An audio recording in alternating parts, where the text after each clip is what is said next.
Hi class, I'm doing this last DB in Gillette, Wyoming. My dog Leroy didn't get the chance to come with me, but he told me to tell you he was thinking about you. Okay, now on to the discussion. The title of my research paper is The Declaration of Independence, a Christian document or a revolutionary manuscript.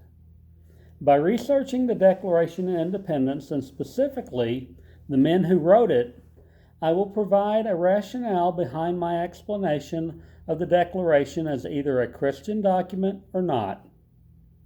Many people think Thomas Jefferson wrote the Declaration, but actually it was written by 5 people: Thomas Jefferson, John Adams, Benjamin Franklin, Roger Sherman, and Robert Livingston.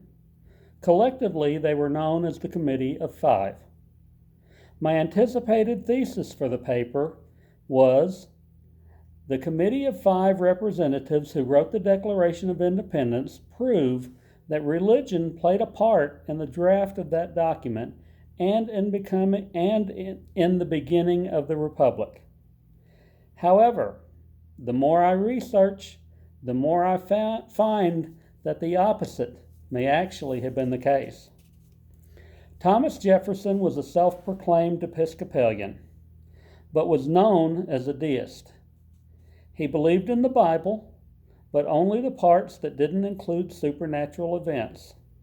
He didn't believe in the virgin birth, he questioned the resurrection, and clipped out anything supernatural from his Bible. Jefferson, from Virginia, was the only man of the 5 that was from the South. Fundamentalists would not consider him a Christian. John Adams was raised a Congregationalist. His father suggested he become a minister, but he considered law a more noble calling.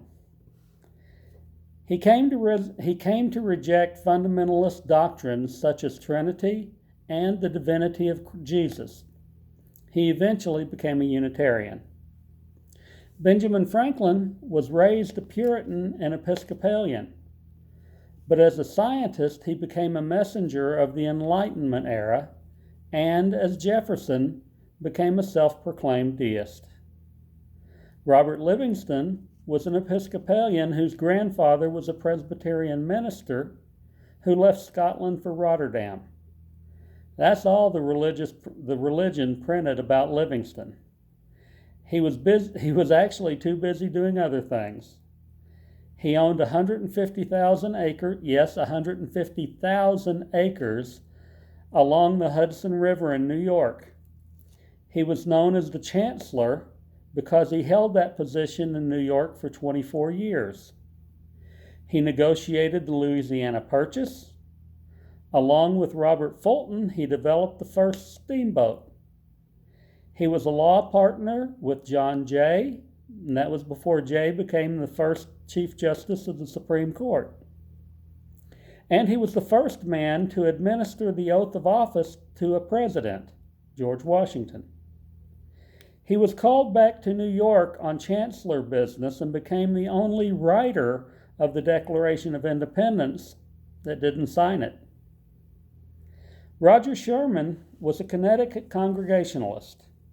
This devout Calvinist seems to be the only one of the Committee of 5 that was a devout Christian. He was also the only man that signed all 4 documents that established our country: the Continental Association in 1774,